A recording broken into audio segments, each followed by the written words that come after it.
Spasiba.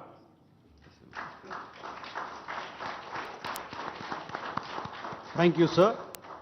May I now request His Excellency, Mr. Vladimir Putin, President of the Russian Federation, to give his remarks to the media.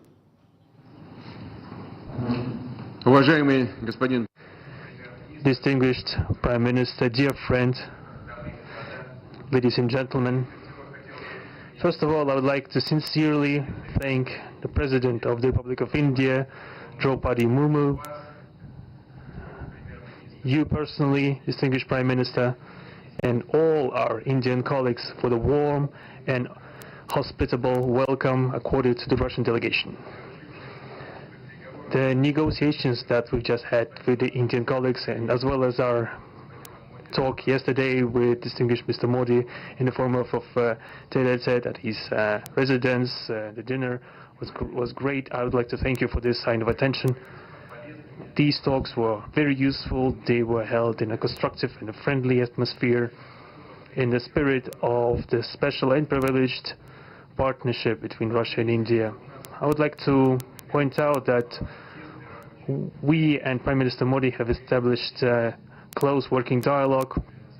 In September this year, we met during the SEO summit in Tianjin. We are regularly having telephone calls. We are personally overseeing some aspects of the development of Russian-Indian cooperation, all strategic avenues, and also we are monitoring the course of the implementation of key bilateral projects. And today, with the participation of our delegations, we have meticulously and substantively reviewed the whole range of relevant questions of the Russian-Indian multifaceted interaction. We exchange our opinions on the relevant global and regional subjects. In the joint statement that we've adopted with Mr. Modi, we've delineated the priority objectives on the further reinforcements of our ties in the politics and security, economy, trade, and humanitarian and cultural spheres. As you saw yourself, we have signed an impressive package of intergovernmental, interagency, and corporate agreements. Many of those agreements are intended to broaden the economic cooperation between Russia and India. And this is entirely natural, due to the fact that our countries are important partners of one another in trade, investment, and technologies. Last year, our bilateral trade turnover has grown by 12%, setting another record. According to different data, this number may look different, but it is generally around $64 billion US. Currently, we are forecasting that the results of this year will remain at the same impressive level. At the same time, as I perceive it, we are up to the task of getting this number to the level of $100 billion. And to reach this important goal, we have harmonized the program of development of Russian-Indian economic cooperation until 2030. This comprehensive document gives us a concrete set of objectives. The Intergovernmental Commission, the ministries and different agencies of the economic bloc of both countries have set objectives to remove barriers hampering the goods flows and capitals, the implementation of joint projects and deep technology and innovation cooperation. And distinguished Prime Minister gave us a whole list of challenges that deserve the most attentive focus of our government. We will do that. The growth of Russian-Indian commercial links would be helped by the creation of a free trade zone between India and the Eurasian Economic Union. We are already conducting work on the corresponding agreement. I would like to note with satisfaction that our countries are gradually moving to the use of national currencies in mutual settlements. The share of these national currencies is already 96% in commercial deals. We have established resilient channels of credit, financial, and interbanking cooperation. Russian economic operators have broadened the sphere of use of Indian rupees, which we receive from the fulfillment of export contracts. Russian rubles are being used to provide loans for large joint projects. We are also seeing successful partnership in energy. Russia is a reliable supplier of oil, gas, coal, and everything that is required for the development of India's energy. we are ready to continue uninterrupted shipments of fuel for the fast-growing Indian economy. Of course, the bilateral interaction in energy does not limit to that. We are also conducting a flagship project to build the largest Indian nuclear power plant, Kudankulam. 2 out of 6 reactor units have been already connected to the energy network, and 4 are still under construction.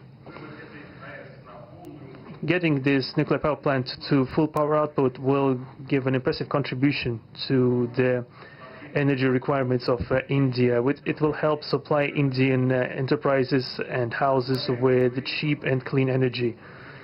We presume that we could talk about the construction of small modular reactors and floating nuclear power plants, and also non-energy application of nuclear technologies, for example, in medicine or agriculture. We are working with our Indian partners to build new, effective international transport logistic routes, including the projects to create an international north-south transport corridor from Russia and Belarus to the Indian Ocean coast. There are large opportunities for bilateral trade due to the broadening of the trans-Arctic transport corridor infrastructure, including its main artery, the Northern Sea Route. There are many other sectors of the economy where Russia and India have garnered positive experience. We are conducting joint initiatives in industry, machine manufacturing, digital technologies, space exploration, and other science-intensive avenues. For example, in accordance with the commercial agreement signed during the visit, there will be a large Russian-Indian pharmaceutical factory built in the Kaluga region in Russia. We will be starting the production of high-quality anti-tumor medicinal drugs using the advanced Indian technology. In their turn, Russian enterprises will be establishing the production of industrial products in the framework of the Make in India program, which is a hallmark project of distinguished Prime Minister Modi. The prospects of the reinforcement of the interaction of Russian-Indian entrepreneurs and business circles are discussed in detail during the ongoing Business Forum in New Delhi. We are going to take part in the plenary session of this event today together with Mr. Modi. The humanitarian cooperation between Russia and India is also of a multifaceted character. Our peoples throughout centuries have been sincerely interested in the traditions, history, and spiritual values of each other. Scientific and educational contacts, exchanges from among the youth and public are also actively developing. The regular alternating festivals of Russian Indian cinema are always popular. From year to year, we see the increase in tourist flows. Today, the Russian TV channel RT starting its broadcast in India. The new channel will undoubtedly help the Indian audience to better know Russia and Russians, and also to receive an objective information regarding what is going on in our country today. While discussing the key global and regional problems, we have confirmed the consonance between the positions of our countries.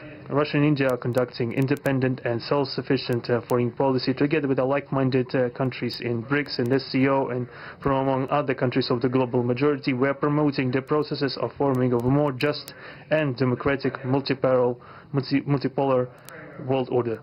We are defending the main principles of the international law enshrined in the Charter of the UN.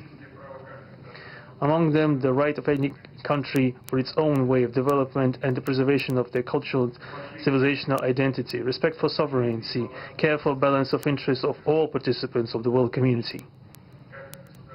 As state founders of the BRICS, Russia and India have done a lot of things, and continue to do more to increase the authority of the organization. As you know, next year India will assume the chairship, and the BRICS will provide all necessary assistance to our Indian friends in the work on the relevant BRICS agenda. I would like to point out Russia and India are traditionally closely cooperating in the military-technical sphere.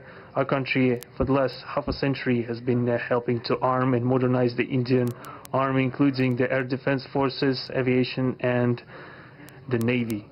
In general, we are undoubtedly satisfied with the results of the negotiation we just had. We're also, ahead of us, we have the meeting with the President of India, Madam Murmu. But even now, I can express my confidence that the current visit and the agreements reached will help the further deepening of the Russian-Indian strategic partnership for the benefit of our countries and the peoples of India and Russia. Thank you for your attention.